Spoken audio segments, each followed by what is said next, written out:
I chose case 5.2, which is about gestational diabetes.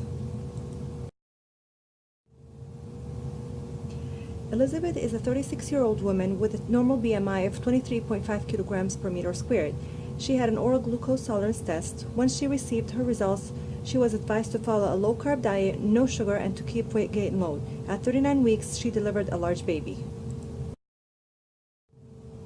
According to the cutoff points to be diagnosed with gestational diabetes, which are above or equal to 180 milligrams per deciliter for a 1-hour plasma glucose test, and then above or equal levels of 153 milligrams per deciliter for the 2-hour plasma glucose test, indicated that Elizabeth has gestational diabetes.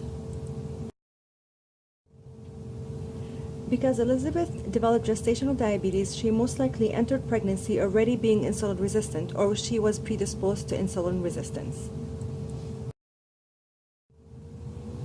Elizabeth delivered at 39 weeks to a baby weighing 4750 grams. Newborns weighing between 4,000 and 4,500 grams or larger are considered macrosomic infants. Women who have type 1 diabetes during pregnancy are at higher risks of delivering a large for gestational-aged newborns. Blood glucose levels must be controlled early in pregnancy because fetal growth trajectory begins in the first half of pregnancy. Excess amounts of glucose during this period may result in fetal accumulation of muscle and fat during late pregnancy.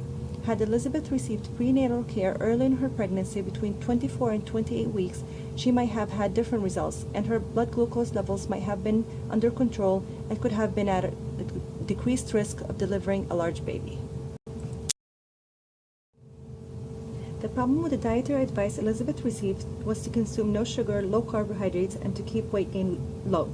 Glucose is a preferred fuel for the fetus, and pregnant women are recommended to consume a minimum of 175 grams by the Institute of Medicine to ensure the fetal brain's needs for glucose are met.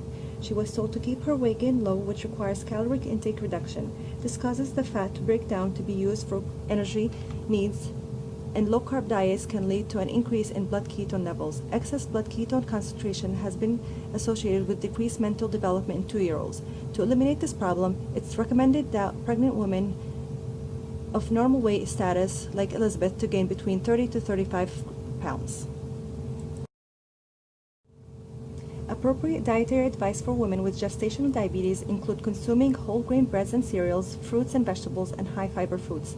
It's also recommended to eat 3 regular meals and snacks daily and limit intake of sugar and sugar-sweetened beverages.